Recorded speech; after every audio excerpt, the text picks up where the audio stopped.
Okay, सो इस video में हम सिकल सेल अनीमिया देखने वाले हैं। देखो, सिकल का मतलब होता है हंसिया। सभी ने देखा होगा, या तो घर में सब्जी काटने या खेतों में चारा काटने के लिए यूज़ होता है, तो उसे सिकल कहते हैं, है ना? उस शेप को सिकल कहते हैं।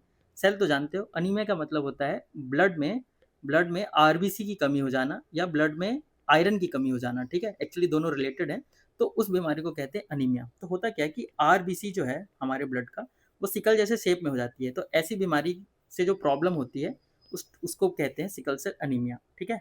अब देखो, आरबीसी में पहुंचने से पहले हम थोड़ा सा ब्लड देख लेते हैं। यह है आपका ब्लड। ब्लड के होते हैं 3 कंपोनेंट, और एक होता है, सॉरी, ब्लड के 3 सेल वाले पार्ट होते हैं। एक पार्ट होता है आपका पानी वाला पार्ट, जिसे प्लाज्मा बोलते हैं। और ये मिलता कैसे है? देखो, इसे बाइल में जब कलेक्ट किया जाता है, जब आपका ब्लड निकाला जाता है ना, वो उसे बाइल कहते हैं। बाइल में कनेक्ट किया जाता है, देन एक मशीन में डाला जाता है। सेंट्रीफ्यूगेशन प्रोसेस से हमें ये सारे पार्ट इसके अलग हो जाते हैं, सारे कंपोनेंट अलग हो जाते हैं। तो आरबीसी होती है 45%, डब्ल्यूबीसी और प्लेटलेट मिलकर 1% बनाता है, और प्लाज्मा बनाता है 55%, ठीक है? अब हमें आज आरबीसी पढ़नी है, क्योंकि बीमारी किसमें होनी वाली? सिकल सेल एनीमिया होने किसमें वाला है? आरबीसी में। अब आरबीसी जो है, वो जो उसका शेप होता है, जो उसका नेचुरल शेप है, वो है बाइकॉनकेव, ठीक है? इसका शेप क्या है? बाइकॉनकेव, ठीक है? और ये काफ़ी ज़्यादा फ्लेक्सिबल होती है। अब हम आरबीसी के अंदर चलते हैं। आरबीसी में हमें मिलता है हीमोग्लोबिन, जिसे हम एच बी ए से डिनोट करते हैं। जब ये हेल्दी रहता है तब इसे हम एच बी ए से डिनोट करते हैं। हीमोग्लोबिन का क्या मतलब होता है? हीम का मतलब होता है ब्लड, और ग्लोबिन का मतलब होता है प्रोटीन, ठीक है? ग्लोबिन का बेसिकली मतलब है ऐसा प्रोटीन वाला पार्ट जो स्ट्रक्चर में थोड़ा राउंड शेप का दिखे, ग्लोब शेप का दिखे, ठीक है? इसे उसे इसलिए उसे तो ऐसे प्रोटीन को ग्लोबिन बोला जाता है। अब ये जो तुम्हें स्ट्रक्चर दिख रहा है, इस कारण से इसे ग्लोबिन बोला जाता है। और बीच में इन सब में मिलता है आयरन, ठीक है? एक हीमोग्लोबिन में 4 आयरन मिलते हैं, और यही रिस्पॉन्सिबल होता है ऑक्सीजन कैरी करने के लिए। देखो, ये आयरन क्या करता है? ऑक्सीजन के साथ रिएक्ट करता है, और ऑक्सीजन अपने साथ बाइंड कर लेता है, और फिर पूरी बॉडी में जहाँ-जहाँ इसका ज़रूरत होता है, वहाँ डिलीवर करता है। तो इसलिए आयरन इंपॉर्टेंट होता है, ठीक है? अब इसकी 2 चेन होती हैं। ये नीचे वाली चेन हो गई तुम्हारी अल्फा चेन, ऊपर वाली चेन हो गई तुम्हारी बीटा चेन। अब ये जो म्यूटेशन होने वाला है, या जो डिफेक्ट होने वाला है, ये होने वाला है बीटा चेन में। तो हम केवल यहाँ पे बीटा चेन स्टडी करने वाले हैं, क्योंकि प्रॉब्लम यहाँ जनरेट होगी, ठीक है? अब देखो, बीटा चेन में होते हैं 146 अमीनो एसिड की चेन होती है। बीटा चेन जो एक्चुअली है, अंदर इसको पढ़ोगे तो मिलेगी तुम्हें 146 अमीनो एसिड की चेन। इसमें मिलती है 141, हमें ये पढ़ना नहीं है। अब हम आते हैं किसमें? बीटा चेन में आते हैं। अब बीटा चेन में क्या है? 146 अमीनो एसिड है, ठीक है? उसमें जो 6th पोजीशन पे एसिड है, उसे बोलते हैं ग्लूटामिक एसिड। क्या बोलते हैं इसे? ग्लूटामिक एसिड बोलते हैं इसे, ग्लूटामिक एसिड बोलते हैं, ठीक है? इसको रिप्लेस कर देता है वेलाइन। वेलाइन नाम का एसिड है जो इसको रिप्लेस कर देता है। तब प्रॉब्लम यहाँ से शुरू होती है। अब क्या होता है? ये ग्लूटामिक एसिड को रिप्लेस कर दिया किसने? 6th पोजीशन पे आके वेलाइन ने रिप्लेस कर दिया। तो ये हो गया डिफेक्टिव वाला तुम्हारा अमीनो एसिड की चेन। तो डिफेक्टिव वाले को हम किससे डिनोट करेंगे? एच बी एस से, ठीक है? क्योंकि ये सिकल सेल्ड हो चुका है। अब इसके कारण क्या जनरेट होता है? देखो, ये बहुत ही स्पेसिफिक पॉइंट पे जाके म्यूटेशन हो रहा है, बहुत ही स्पेसिफिक।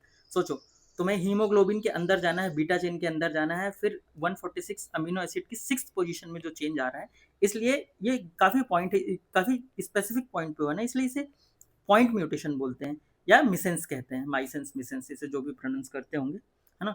इसे मिसेंस कहते हैं। अब होता क्या है कि ये जो देखो, एक्चुअली होता क्या है ना, कि ये जो अमीनो एसिड है ना, ये इसको स्ट्रेंथ प्रोवाइड करता है, इस स्ट्रक्चर को। इस स्ट्रक्चर, ये 3D स्ट्रक्चर कैसा बनेगा, इसमें ऑक्सीजन कैसे फिट होगी, आयरन कैसे फिट होगा, ये सारी की सारी इसमें कोड यहाँ पे रहता है, ठीक है?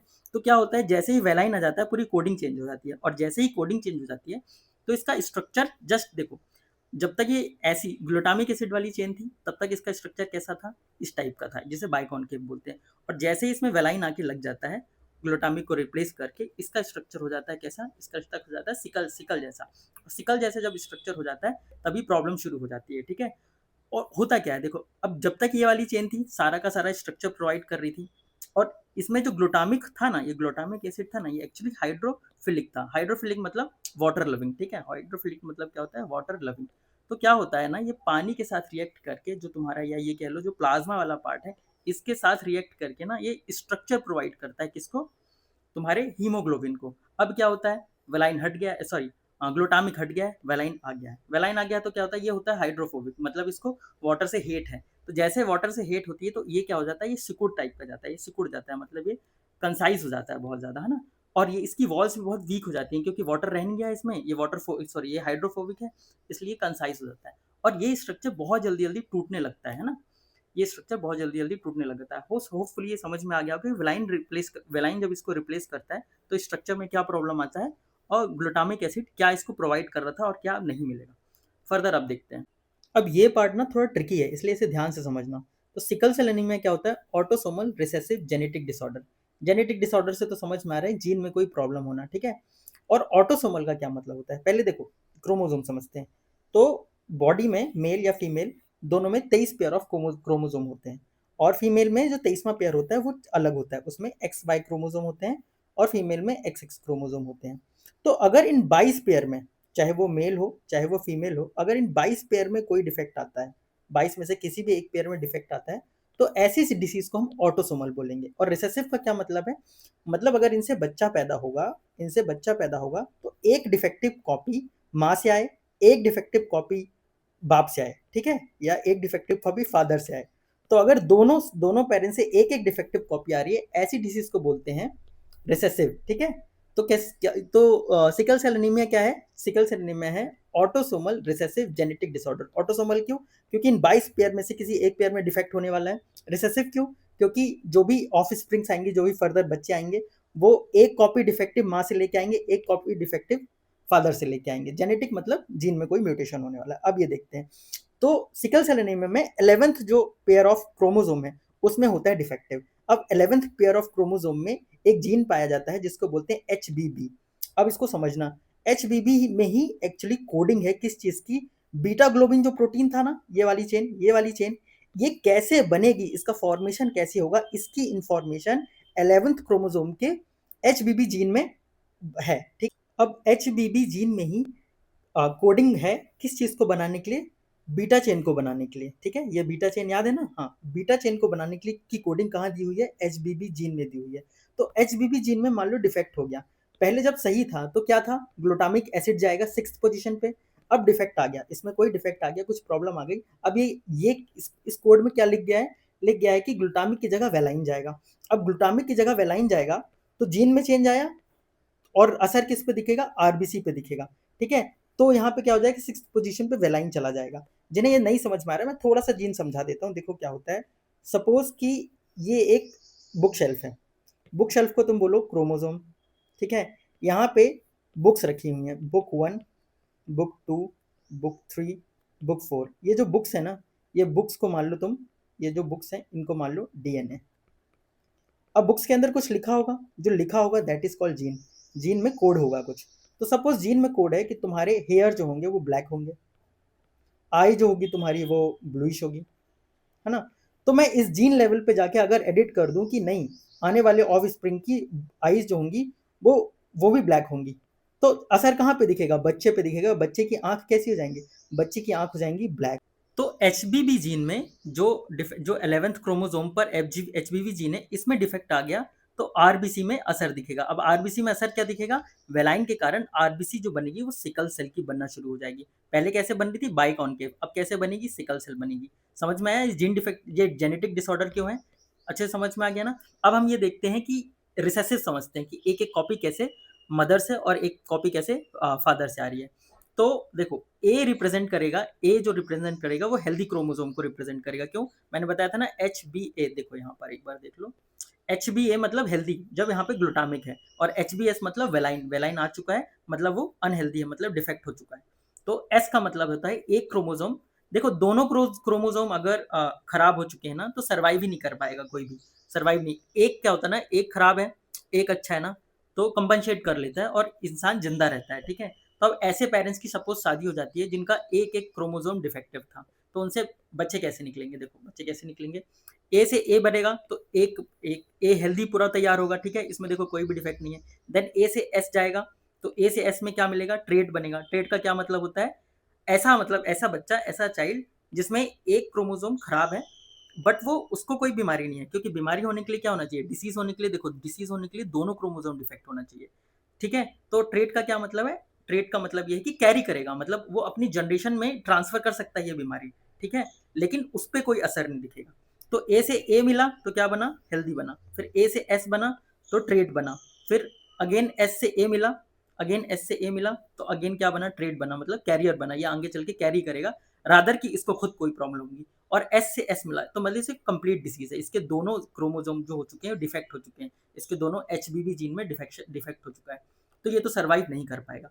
अब क्या होता है, इनकी कहानी देखते हैं। ये है ट्रेड जो आगे चल के बीमारी को फॉरवर्ड करने वाले हैं। तो देखो होता क्या है, इन जनरल इनको इनकी आम लाइफ में कोई प्रॉब्लम नहीं आती अंटिल बहुत कोई हैवी फिजिकल वर्क करते हैं। देखो हैवी फिजिकल वर्क में ऑक्सीजन की जरूरत पड़ती है। ऑक्सीजन कहाँ से आएगी, हीमोग्लोबिन से आएगी। ठीक है, हीमोग्लोबिन इनमें थोड़ा तो कम है ही है नॉर्मल लोगों से, तो इनमें क्या होता है, ये जल्दी थक जाएंगे, जल्दी इनको बहुत ज़्यादा वीकनेस लगेगी अगर बहुत ज़्यादा इंटेंस फिजिकल एक्टिविटी करते हैं तो। अदरवाइज ये अपनी नॉर्मल लाइफ जीते रहेंगे, लेकिन अपनी इनके ऑफ स्प्रिंग्स पे ये कैरियर ट्रेट मतलब कैरियर की तरह आगे कैरी फॉरवर्ड कर सकते हैं अपनी बीमारी को। अब हम एक डेटा देखते हैं। डेटा देखो एक्चुअली है क्या कि ये जो बीमारी है सिकल सेल एनीमिया जो है, सिकल सेल एनीमिया जो है ये ट्राइब्स में ज़्यादा होती है। ठीक है, तो जो राजस्थान की ट्राइब्स है, मध्य प्रदेश की ट्राइब्स है और छत्तीसगढ़ की ट्राइब्स है, मेनली ये बीमारी यहीं कंसंट्रेटेड। देखो है तो इंडिया में ऑलमोस्ट सब जगह, पर ये सबसे ज़्यादा कंसंट्रेटेड एरिया है। ठीक है, तो मैं इसमें बस ये बता रहा हूँ कि बस ये जो लेटेस्ट न्यूज़ है उसके हिसाब से डेटा देखो, तो 35 लाख लोगों का स्क्रीनिंग टेस्ट हुआ, जांच हुई। उसमें से देखो सिकल से लक्षण वाले, लक्षण मतलब ट्रेट जो आगे चल के कैरी करने वाले हैं, रादर कि उन्हें कोई बीमारी है, और इसमें से कितने करीबन 3000 रोग ग्रसित निकले। मतलब ये 3000 आज नहीं तो कल खत्म ही हो जाएंगे। क्यों? क्योंकि अगर इनके दोनों जो क्रोमोसोम है वो डिफेक्टिव है। ठीक है, सिमिलरली देख लो मध्य प्रदेश में कितने रोगी मिले, इतने। छत्तीसगढ़ में तो कुछ ज़्यादा ही बुरा हाल है। स्क्रीनिंग हुई है कितने 1.3 करोड़ लोगों की, और इसमें से वाहक मतलब तुम्हारे अगेन ट्रेट है ना, ट्रेट वाले जो हैं जो आगे कैरी करेंगे वो कितने हैं, करीबन 3 लाख हैं, और रोगी कितने हैं 24,000 के करीबन है। तो हाल देख सकते हो कि कितना बुरा है। ठीक है, होपफुली ये समझ में आ गया हो। देखो इस बीमारी के ना कुछ फ़ायदे भी हैं। अब इस बीमारी के फ़ायदे ये हैं कि जिन्हें भी सिकल सेल एनीमिया है, ना, उनको कभी सीवियर मलेरिया होता ही नहीं है। क्यों? देखो, यहाँ की जो साउथ अफ्रीका और सदर्न एशिया की जो पॉपुलेशन है ना, इन्हें एवोल्यूशनरी एडवांटेज मिल गया है। क्या एडवांटेज मिल गया है? एडवांटेज ये मिल गया है कि जिनको भी इस एरिया में सिकल सेल एनीमिया हुआ, इन्होंने अपनी जनरेशन टू जनरेशन ट्रांसफ़र किया। तो एडवांटेज ये मिल गया कि अब इनकी किसी जनरेशन को मलेरिया कभी होता ही नहीं है। और इस एरिया में एक्चुअली मॉस्किटो भी बहुत ज़्यादा मिलते हैं ना, इस एरिया में मॉस्किटो भी बहुत ज़्यादा मिलते हैं। तो इनको ये एडवांटेज मिल गया, और इस एडवांटेज को कहते हैं हेट्रोजाइगोटिस एडवांटेज कहते हैं। ठीक है, अब होता क्या है कि मलेरिया का जो पैरासाइट है ना, प्लाज प्लाज्मोडियम फैल्सीपरम, ये क्या करता है ना, ये आरबीसी पे अटैक करता है। ये जो आपकी आरबीसी है ना, ये इस पे अटैक करता है। तो जिनको भी सिकल सेल एनीमिया है, ये आरबीसी को कैसे रिकॉग्नाइज करता है, पहले ये समझो। आया मतलब मच्छर से आपको अ, मिला प्लाज्मोडियम फैल्सीपरम मिला, ये इसको रिकॉग्नाइज करेगा एज अ डम्बल। ये डम्बल, हाँ वही है डम्बल जिसको बोलते हैं ना, वही डम्बल। इसे डम्बल रिकॉग्नाइज करेगा, और जैसे ही समझ जाएगा ये डम्बल शेप का है, तो इसको अटैक कर देगा और आपको मलेरिया हो जाएगा। लेकिन सिकल सेल एनीमिया में क्या हुआ, आपका आरबीसी था जो सिकल में चेंज हो गया। अब इसको क्या, आरबीसी क्या समझ में आया करता था, इसको आरबीसी समझ में आया करता था डम्बल। पर ये तो समझ में नहीं आएगा, ये नहीं समझ में आएगा, क्योंकि आरबीसी का शेप चेंज हो गया, और आरबीसी के शेप चेंज होने के कारण इस वाली जनता को मलेरिया कभी होता ही नहीं है, क्योंकि वो सिकल सेल को अटैक ही नहीं कर सकते, क्योंकि वो केवल इसको पहचानते हैं। तो ये एक एडवांटेज मिल गया है बाय द टाइम। अब इनमें से ये जिनको भी सिकल सेल एनीमिया, जिनकी जनरेशन टू जनरेशन होता जा रहा है ना, उनको किसी को मलेरिया होता ही नहीं है। ये एक बेनिफिट है। अब देखते हैं, देखो प्रॉब्लम क्या होती है। देखो प्रॉब्लम तो इससे ढेर सारी होने वाली है। सबसे पहली प्रॉब्लम शुरू होगी वासो अक्लूजन। वासो अक्लूजन का क्या मतलब होता है? वासो का मतलब होता है ब्लड वेजल। ठीक है, ब्लड वेजल जितनी भी है तुम्हारी आर्टरीज हो गई, वेन्स हो गई, कैपिलरीज हो गई। ठीक है, इन सब में क्या हो जाता है, अक्लूजन होने लगता है। ऑक्लूजन क्यों होता है? तो मैंने बताया था ना, सिकल सेल जो रहेगा वो तुम्हारा हाइड्रोफोबिक होगा, मतलब पानी से डरेगा ना, तो स्टिक होने लगेगा, आपस में चिपकने लगेगा, तो ब्लॉकेज पैदा करने लगेगा। मतलब अच्छा ब्लड फ्लो ही नहीं कर पाएगा वेन से, आर्टरीज से। तो फ्लो नहीं कर पाएगा तो क्या होगा, ऑर्गन्स तक नहीं पहुंचेगा, ब्रेन तक नहीं पहुंचेगा। तो जब ब्रेन तक नहीं पहुंचता, तो सबसे पहला बीमारी जो होता है वो होता है स्ट्रोक। देखो सेरिब्रल वेस्कुलेचर देखेंगे। वेस्कुलेचर का क्या, सेरिब्रल मतलब ब्रेन से रिलेटेड, वेस्कुलेचर का मतलब ये जो पूरा नेटवर्क ऑफ वेन्स है ना, दैट इज कॉल्ड वेस्कुलेचर। ठीक है, नेटवर्क ऑफ वेन्स जो ब्रेन में। तो होता क्या है, मान लो यहाँ पे ये प्रॉब्लम से कौन से वासो ऑक्लूजन कहाँ पर हो गया, मान लो हो गया तुम्हारा ब्रेन में। तो सबसे पहले क्या आएगा, स्ट्रोक आएगा। सपोज इस पार्ट में ऑक्सीजन पहुंची ही नहीं, ब्लड पहुंचा ही नहीं, तो क्या होगा, तुम चीज़ें समझोगे नहीं, समझ नहीं पाओगे। पहली बात तो कोई भी चीज़ बुरा अच्छा कुछ भी नहीं समझ पाओगे। दूसरी बात, चलने में प्रॉब्लम हो सकती है। स्ट्रोक का क्या मतलब है, तुम्हें चलने में प्रॉब्लम हो सकती है, तुम बात करते करते लड़खड़ाओगे, तुम्हारी जीभ लड़खड़ाएगी, है ना। और क्या क्या हो सकता है, और तुम्हें भूलने की बीमारी शुरू हो जाएगी। एक तो स्ट्रोक के कारण ये हो सकता है। दूसरा, मोया मोया डिसीज हो सकती है। देखो मोया मोया जापानीज वर्ड है, इसका मतलब होता है पफ ऑफ स्मोक। तो होता क्या है कि जो आर्टरीज, जो मेन आर्टरीज है, तो ये जो मेन आर्टरीज है जो तुम्हारे ब्रेन में जाने वाली है, ठीक है, अगर वो ब्लॉक हो गई है तो क्या होता है ना, ब्लॉक हो गई है किसके कारण, सिकल सेल्स के कारण ब्लॉक हो चुकी है। तो होगा क्या कि उसको बाकी मतलब ब्रेन को तो ऑक्सीजन चाहिए ना, तो बहुत छोटी छोटी छोटी छोटी छोटी छोटी नर्व्स डेवलप होने लगेंगी ताकि कहाँ पर मतलब ऑक्सीजन पहुंचा पाए इधर पे। तो ये जब ये एक्सरे होगा ना तो ये पफ पफ ऑफ स्मोक जैसा दिखेगा, ऐसा लगेगा ये छोटी छोटी एक्चुअली नर्व्स हैं। क्यों डेवलप हो गई हैं, क्योंकि बाकी ब्लॉक, ये वाला एरिया ब्लॉक हो गया तो छोटी छोटी नर्व से जाएंगी कहाँ, तो ब्लड पहुंचाएंगी तुम्हारी, ठीक है। अब क्या होता है, ये पफ ऑफ स्मोक जैसा दिखने लगता है। तो मोया मोया डिसीज क्या है, एक्चुअली कुछ नहीं है, क्लस्टर ऑफ छोटी छोटी वेन्स का क्लस्टर है ये, ठीक है, छोटी छोटी वेन्स का क्लस्टर क्लस्टर है। और ये तुम्हारे एक्सरे में नजर आने लगेगा, इसके कारण बहुत ज्यादा हेडेक हो सकता है और भी बहुत सारी चीजें हो सकती है, ठीक है। अब दूसरी बीमारी होती है तुम्हारा एक्यूट चेस्ट सिंड्रोम होती है। एक्यूट चेस्ट सिंड्रोम में कुछ नहीं होगा, देखो वासो ऑक्लूसिव क्राइसिस में क्या होता है, वासो ऑक्लूसिव क्राइसिस मतलब होता है कि इसके कारण ना, इस जमने के कारण बहुत हैवी पेन होता है, चेस्ट में पेन होता है, और जहां जहां भी ये ब्लॉकेज शुरू हो गया ना, हर एक पार्ट में होता है। जब ये चेस्ट में होगा तो इसे एक्यूट चेस्ट सिंड्रोम बोला जाएगा। ये जस्ट लाइक निमोनिया होता है, निमोनिया तो सबको ही पता होगा ना। अगर ये, और इसके कारण और भी बीमारियां पैदा होती हैं, जैसे इशीमिया होता है। इशीमिया क्या होता है, reduction of flow of blood. तो अगर ब्लड नहीं पहुंच पा रहा है ऑर्गन्स में तो देखो कैसे पैर हाथ कैसे हो जाएंगे, ब्लैक पड़ने, काले पड़ने लगेंगे, ठीक है, ये इशीमिया होता है। जस्ट सेम इसी की तरह हाइपोक्सिया होता है। हाइपोक्सिया क्या होता है, रिडक्शन ऑफ ऑक्सीजन। देखो इशीमिया में ब्लड नहीं आ पा रहा था और हाइपोक्सिया में ऑक्सीजन नहीं पहुंच पाएगी। तो सपोज ऑक्सीजन क्या करती है, ऑक्सीजन ही तो सारी की सारी जितनी भी केमिकल एक्टिविटीज हो रही है उसमें सब में ऑक्सीजन ही तो पार्टिसिपेट कर रहा है।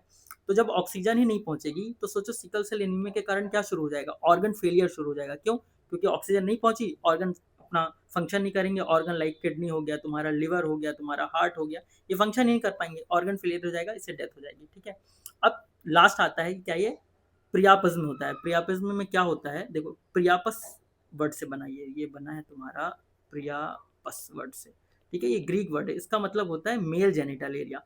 होता क्या है कि प्रियापस में क्या होता है, प्रोलॉन्ग, मैंने यहाँ लिखा नहीं है, प्रोलॉन्ग इरेक्शन हो जाएगा। प्रोलॉन्ग मतलब प्रोलॉन्ग इरेक्शन रहेगा, मतलब पीनिस में कभी इरेक्शन ही खत्म नहीं होगा। एक बार इरेक्ट हो गया, लाइफ टाइम तुम सेक्सुअली अराउजल हो नहीं हो कोई मतलब नहीं है, लाइफ टाइम इरेक्शन ही रहेगा। ये प्रॉब्लम तक हो सकता है। और ये किसके कारण होता है, ये हो रहा है वैशो ऑक्लूजन के कारण। क्यों, क्योंकि यहाँ पे आके ब्लॉकेज, यहाँ पे आके सारी की सारी तुम्हारी जो जो सिकल सेल थे ना वो सारे के सारे आके जम गए हैं। तो ये इरेक्शन ही कभी नहीं जाएगा, ठीक है। 4-5 घंटे से ज्यादा का इरेक्शन होता है अगर, तो उसे प्रियापिज्म नाम की बीमारी ही मानी जाती है, ठीक है। सेकेंड बीमारी है एक्सपेंशन ऑफ स्कल बोन। अब स्कल बोन का एक्सपेंशन क्यों हो रहा है, देखो आरबीसी क्या होती जा रही है, आरबीसी सिकल बनती जा रही है। मैंने देख लिया आरबीसी सिकल बनती जा रही है, आरबीसी सिकल बनती जा रही है, इसका मतलब आरबीसी में कमी हो रही है। अब क्या होगा कि बॉडी को ये मैसेज जाएगा कि आरबीसी की कमी हो रही है, तो आरबीसी का प्रोडक्शन बढ़ेगा। और आरबीसी का प्रोडक्शन कहाँ होता है, जो भी लॉन्ग बोन होती है, चाहे वो तुम्हारे ब्रेन की हो, चाहे वो हाथ की हो, चाहे वो पैर की हो। तो लॉन्ग बोन में जो सॉरी कैविटी होती है, उसी कैविटी को कहते हैं मेडुलरी कैविटी बोलते हैं। तो मेडुलरी कैविटी इंक्रीज होने लगेगी, ये होती है, ये कैविटी जो दिख रही है खाली वाला एरिया, यहीं पे बनता है ब्लड, ठीक है, यहीं पे बनता है ब्लड। तो ये कैविटी में बहुत ज्यादा प्रोडक्शन होने लग रहा है। क्यों होने लग रहा है, प्रोडक्शन इसलिए होने लग रहा है क्योंकि अब बॉडी को और ज्यादा ब्लड चाहिए, क्योंकि बाकी तो ब्लड खराब ही होता जा रहा है। तो ये क्या होगा ना, ये एरिया एक्सपेंड होना शुरू हो जाएगा, ये एरिया ब्रॉड होना शुरू हो जाएगा, ठीक है। और ये सेम कैविटी तुम्हें ब्रेन में मिलेगी। अब ये एरिया जब ब्रेन में ब्रॉड होना शुरू होगा ना, तो जब एक्सरे होगा इसका तो इसमें हेयर ऑन एंड अपीयरेंस दिखेगा। देखो होता क्या है ना कि ये ब्रेन है, ये एक्सपेंड कर गया है, पहली बात तो ब्रेन एक्सपेंड दिखेगा। इवन जॉ जो है ना, जॉ भी चौड़ा दिखने लगेगा। क्यों, क्योंकि ब्रॉड इसलिए हो रहा है क्योंकि प्रोडक्शन ऑफ किसका करना है, आरबीसी, खून को बढ़ाना है ना। और ब्रेन में तो ऐसा बोन कुछ इस टाइप की इंक्रीज होने लगेंगी, ऐसे दिखने लगेंगी बाहर को, ठीक है, हेयर लाइक। तो इसी को बोलते हैं हेयर ऑन अपीयरेंस। एक ये बीमारी भी काफी कॉमन। थर्ड बीमारी है इंट्रावेस्कुलर हीमोलिसिस। थर्ड बीमारी क्या है, इंट्रावेस्कुलर हीमोलिसिस। इंट्रा का मतलब अंदर, वेस्कुलर का मतलब अगेन वेन्स, हीमो का मतलब ब्लड, लिसिस का मतलब टूटना। तो देखो ब्लड, अब पहले नॉर्मली क्या होता है, देखो नॉर्मली क्या होता है, आरबीसी क्या होता है, आरबीसी की लाइफ होती है 100 से 120 दिन। इसके बाद आरबीसी हो जाती है बूढ़ी। तो आरबीसी बूढ़े होने के बाद स्प्लीन में जाती है। स्प्लीन कहाँ मिलता है तुम्हें, स्टमक के जस्ट राइट में मिलता है, उसे बोलते हैं स्प्लीन। स्प्लीन को सुना होगा, ग्रेव यार्ड ऑफ ब्लड भी कहते हैं, या ग्रेव यार्ड ऑफ आरबीसी भी कहते हैं, ठीक है। आरबीसी होता क्या है, 120 दिन के बाद ये जैसी बूढ़ी हो जाती है तो आरबीसी पहुंचती है स्प्लीन में। स्प्लीन में क्या होता है, आरबीसी का ब्रेक डाउन होता है। आरबीसी के अंदर हीमोग्लोबिन होता है, हीमोग्लोबिन टूटता है आयरन में, बिलीवर्डिन में एंड ग्लोबिन में। देखो ये दोनों जो पार्ट है ना, ये दोनों पार्ट जो होता है जो वापस लौट जाता है किसके, आरबीसी के फॉर्मेशन के लिए दोबारा चला जाता है। ये निकलता है वेस्ट प्रोडक्ट। जब टूटता है ना तो बिलीवर्डिन नाम का वेस्ट प्रोडक्ट निकलता है, इसको बॉडी से रिमूव करना है। आयरन कहाँ चला गया, दोबारा ब्लड बनने चला गया। ग्लोबिन मतलब प्रोटीन, दोबारा ब्लड बनने में चला गया। कहाँ पे, ये सब प्रोसेस कहाँ हो रही है, स्प्लीन में हो रही है। लेकिन बिलीवर्डिन जो है वो बिलीवर्डिन को बाहर निकालना है बॉडी से। तो होता क्या है ना, बिलीवर्डिन एक्चुअली क्या होता है, वाटर सॉल्युबल नहीं होता। देखो वाटर सॉल्युबल होता तो क्या होता, वाटर सॉल्युबल होता तो ये टॉयलेट के थ्रू या पूप के थ्रू, है ना, पॉटी के थ्रू निकल जाता, ठीक है, टॉयलेट के थ्रू या पूप के थ्रू बाहर निकल जाता। पर ये फैट सॉल्युबल होता है, इसलिए इसको पहले लीवर अपने पास लेके जाता है। बिलीवर्डिन को पहले अब लीवर अपने पास लेके जाता है, और लीवर क्या करता है, इसको प्रोसेस करता है। लीवर इसको वाटर सॉल्युबल बनाता है, वाटर सॉल्युबल बनाता है। देन ये तुम्हारे किडनी के थ्रू या इंटेस्टाइन के थ्रू पूप या टॉयलेट से बाहर निकल जाता है ना, इसे बाहर बेसिकली निकलना होता है क्योंकि ये वेस्ट प्रोडक्ट है। अब प्रॉब्लम कहाँ आती है, प्रॉब्लम ये आती है कि ये तो हो गया एक्स्ट्रा वेस्कुलर, ठीक है, मतलब ब्लड वेसल के अंदर नहीं हुआ, ब्लड वेसल से बाहर ये काम हो रहा था, जो कि सही काम है। पर क्या होता है, आरबीसी कमजोर होने के कारण, मतलब तुम्हारी जो आरबीसी, जो सिकल सेल वाली आरबीसी, ये अंदर ही फट जाती है। फट क्यों जाती है, मैंने पहले बताया, वॉल कमजोर हो चुकी है। कमजोर क्यों हो चुकी है, क्योंकि ये वाटर लविंग, इनकी बॉडीज जो है वो वाटर लविंग नहीं है, वाटर हेटेड है, मतलब वाटर से हेट है, फोबिक है इनको, है ना। तो ये फट जाती हैं, ये अंदर ही फट जाती हैं, अंदर ही फट जाती है। सेम वही होता है, आयरन बाहर आ जाता है, और हीमोग्लोबिन के कारण आयरन बाहर आ जाता है। इन सबको वापस कहाँ जाना है, दोबारा ये स्प्लीन में आता है। पर अब ये प्रोसेस ना बहुत ज़्यादा बढ़ती जा रही है। क्यों, क्योंकि नेचुरल जो आरबीसी डाइड आके मर रही थी कहाँ पर, स्प्लीन में मर रही थी, अब कहाँ मरना शुरू हो गई, अब मरना शुरू हो गई ब्लड वेसल्स में ही। लेकिन इन सबको काम कौन करेगा, काम तो स्प्लीन को ही करना पड़ेगा और लिवर को ही काम करना पड़ेगा। तो ये काम इतना ज़्यादा बढ़ जाता है ना कि लिवर इसको एडजस्ट ही नहीं कर पाता, इसका ये काम बहुत ज़्यादा इंक्रीज हो जाता है। और जैसे ही बिलीवर्डिन या बिलीरुबिन, देखो बिलीवर्डिन और बिलीरुबिन में होता क्या है, ये ग्रीनिश कंपाउंड है, ये ग्रीनिश कंपाउंड है, ये टर्न हो जाता है बिलीरुबिन में। बिलीरुबिन होता है येलोइश, थोड़ा सा ऑरेंज भी होता है ना। तो क्या होता है, बिलीवर्डिन चेंज होता है किसमें, बिलीरुबिन में। अब बिलीरुबिन बहुत ज़्यादा प्रोडक्शन बढ़ जाता है, इसको लिवर डाइजेस्ट नहीं कर पाता, मतलब इतना बेसिकली इतने सारे बिलीवर्डिन को वाटर सॉल्युबल नहीं बना पाता है ना, वाटर सॉल्युबल नहीं बना पाता है। तो ब्लड में बिलीवर्डिन बढ़ जाता है। बिलीवर्डिन किसका है, येलो कंपाउंड है। और जैसे ही बिलीवर्डिन बढ़ता है, तो मैंने यहाँ लिखा नहीं है, जैसे ही बिलीवर्डिन बढ़ता है तो जॉन्डिस हो जाता है, ठीक है, क्या हो जाता है, जॉन्डिस हो जाता है। जॉन्डिस में क्या होता है, इसीलिए जॉन्डिस में शरीर क्या पीला पड़ने पर लगता है। क्यों, क्योंकि बिलीवर्डिन जो किसका कंपोनेंट था, आरबीसी का कंपोनेंट था, जो वेस्ट प्रोडक्ट था जिसे बाहर निकलना था वो बाहर ही नहीं निकल पाया, क्योंकि इतना ज़्यादा वेस्ट प्रोडक्ट निकल रहा है, लिवर प्रोसेस ही नहीं कर पा रहा है, तो इससे जॉन्डिस भी हो जाता है।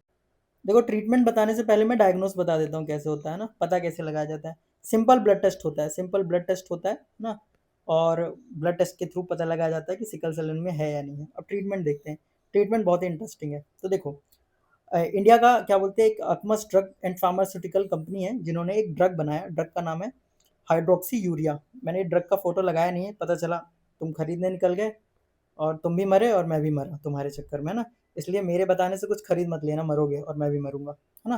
तो हाइड्रोक्सीरिया ड्रग बनाया। अब ये ड्रग क्या करता है, देखो अच्छा हमें पता है HbA में 2 अल्फा चेन थी, 2 बीटा चेन थी। प्रॉब्लम आती थी बीटा चेन में, बीटा चेन में प्रॉब्लम आने के कारण सिकल सेल बन जाता था। तो क्या होता है कि एक चीज़ और होती है HbF, ये होता है फीटल हीमोग्लोबिन, ठीक है, ये अडल्ट हीमोग्लोबिन होता है, ये फीटल मतलब जब बेबी माँ के वूम में है ना, बेबी वूम में जब मतलब गर्भ में है तो उसमें क्या बनता है, फीटल हीमोग्लोबिन बनता है। क्यों, और उसमें ना बीटा चेन नहीं होती है, उसमें 2 अल्फा चेन होती है और गामा चेन होती है। और ये गामा चेन ना, कभी गामा देखो बीटा चेन में प्रॉब्लम आती थी ना, गामा चेन में तो प्रॉब्लम ही नहीं आती। तो और ये गामा चेन क्यों होती है, ये बच्चे को ना माँ की वूम से ऑक्सीजन खींचने में मदद करता है, मतलब ऑक्सीजन को शक करने में मदद करता है। और ये ना इवन इससे भी ज़्यादा ऑक्सीजन को कैरी करता है, क्योंकि बच्चे को बहुत ऑक्सीजन की ज़रूरत होती है ना, इसलिए गामा वहाँ पे ये काम करता है। अब क्या हुआ, डॉक्टरों ने दिमाग लगाया कि अगर ये ड्रग अडल्ट को दिया जाए तो क्या होगा, देखो बेकार वाला तो जो बना रहा है, सिकल सेल तो ठीक किया नहीं जा सकता। क्यों, क्योंकि जेनेटिक डिसीज है। हालांकि हम उसको आगे अभी उससे भी ठीक करेंगे। तो क्या होता है कि ये वाला ड्रग देते हैं, कौन सा, हाइड्रोयूरिया ड्रग देते हैं। अब हाइड्रोयूरिया ड्रग क्या करता है, HbF हीमोग्लोबिन बनाता है। अब ये क्या करता है, इसको काउंटर करता है, ये जितना सिकल सेल बना रहा है बनाते रहे, HbF और ज्यादा ऑक्सीजन को कैरी करता है, लंग से लेके आता है और पूरी बॉडी में फैलाता है। तो समझ में आ गया ना हाइड्रोक्सीरिया क्या कर रहा है, जो ये फीटल वाला जो हीमोग्लोबिन था ना उसको अडल्ट में बनाना शुरू करता है। ये जस्ट टैबलेट्स हैं, टैबलेट्स को लेना पड़ता है, देन ये एचबीएफ प्रोड्यूस करने लगते हैं और एचबीएफ ज़्यादा अच्छे से ऑक्सीजन को कैरी करता है। तो इस तरीके से इंडिया में ये ड्रग बनता है। ये काफ़ी अच्छी बात है, इंडिया में बन रहा है ये ड्रग, है ना। दूसरा ट्रीटमेंट है बोन मैरो ट्रांसप्लांट, है ना। अब क्या हो रहा है, ये सारी की सारी फसाद की जड़ कौन है, सारी की सारी फसाद की जड़ है आरबीसी। आरबीसी कहाँ से बन रही है, बोन मैरो से बन रही है। बोन मैरो कहाँ से आ रहा है, स्टेम सेल से आ रहा है, ठीक है। तो अब क्या होता है, बोन मैरो ट्रांसप्लांट कर दोगे अगर, इसमें लेकिन डोनर की जरूरत होती है और डोनर मिलना थोड़ा मुश्किल होता है। क्यों? क्योंकि बोन मैरो ट्रांसप्लांट में क्या होता है ना, कि तुम्हारे कजन का, तुम्हारे बहुत ही क्लोज रिलेटिव का ही बोन मैरो लगेगा। तो अगर सपोज बोन मैरो मिल जाता है ना, तो अच्छा वाला बोन मैरो से डोनर से निकाल के तुम्हारी बॉडी में ट्रांसप्लांट कर दिया जाता है। तो जो सिकल सेल जो प्रोड्यूस कर रहा था ना, जो मतलब डिफेक्ट था, अब अच्छा वाला डाल दिया गया। अच्छे वाले के कारण अच्छे बोन मैरो के कारण आरबीसी हेल्दी वाली तैयार होंगी, ठीक है। आरबीसी हेल्दी वाली तैयार होंगी, बेसिकली इतना सा मतलब है। अब तीसरा आता है जीन थेरेपी। यार जीन थेरेपी बड़ी इंटरेस्टिंग है। जीन थेरेपी इंटरेस्टिंग क्यों है, क्योंकि डिफेक्ट किस में आया था, HBB जीन में आया था। ये क्या कोड भेजने लग गया था, ये कोड भेजने लग गया था कि वेलाइन बनना है, ठीक है। अब क्या किया जाएगा जीन थेरेपी में, देखो जीन थेरेपी, ये जो जीन थेरेपी है 2023 में अप्रूव की गई है, एफडीए ने अप्रूव किया है। इस जीन थेरेपी का नाम है कैसगेवी, ठीक है। कैसगेवी जीन थेरेपी में होता क्या है, पेशेंट को ही लिया जाता है। पेशेंट का सबसे पहली जो ब्लड फॉर्मिंग स्टेम सेल है, या समझो बोन मैरो जो है, उसको निकाला जाता है। अब इसमें जो डिफेक्ट होता है, डिफेक्ट किस में था, जीन में, उसको सीजर, मॉलिकुलर सीजर से, ये है मॉलिकुलर सीजर, कैस्पर कैस9 नाम है इसका, ठीक है। ये मॉलिकुलर सीजर से HBB में जो जो 6 पोजीशन में प्रॉब्लम थी ना, उसको कट किया जाता है, उसको दोबारा ठीक किया जाता है और दोबारा इम्प्लांट कर दिया जाता है। किस पे, बॉडी पे इम्प्लांट कर दिया जाता है। एक तरीका ये होता है कि म्यूटेशन को ही ठीक कर दो, या तो एक तरीका होता है कि HBS को ही पूरा रिप्लेस कर दो, किससे, HBA से या HBF से। तो ये सीजर है, याद रखना। जैसे सीजर से कट लगाया जाता है ना, देखो जीन में कट लगाया गया, जैसे मैंने जीन एडिटिंग बताई थी ना, जीन एडिटिंग में अगर मैंने कोड डाल दिया किसका, ब्लू आइज का या रेड आइज का, तो वो रेड हो जाएंगी। तो ऐसी जीन को, जो डिफेक्टिव जीन था, उसको एडिट किया गया, उसको काट के बाहर निकाल के रिप्लेस कर दिया गया अच्छे वाले से। तो या तो जीन एडिट एडिट कर दो, या HBS को पूरा गायब कर दो, रिप्लेस कर दो किससे, HBA से, HBF से। तो ये जैसे ही रिप्लेस हो जाता है, देन अगेन तुम्हारा जीन ही तो गलत कोड भेज रहा था, जीन ने सही कोड भेजना शुरू कर दिया, सिकल सेल एनीमिया ठीक हो गया। आरबीसी अब कैसी बनेगी, आरबीसी कैसी बनेगी, अब आरबीसी बनेगी बाइकॉनकेव, है ना। तो होपफुली ये वीडियो पसंद आया हो। अगर पसंद आया हो तो नॉन बायो स्टूडेंट को समझ में आया हो तो ज़रूर शेयर करना, और कैसा लगा ये बताना। मेरी आवाज़ पहले से, मतलब मैं अपनी ओरिजिनल आवाज़ में वापस आ चुका हूँ। ठीक लगा हो तो प्लीज़ शेयर करना, नहीं ठीक लगा हो तो कमेंट सेक्शन है, बताना क्या कमी थी, उसको दोबारा देख लेंगे।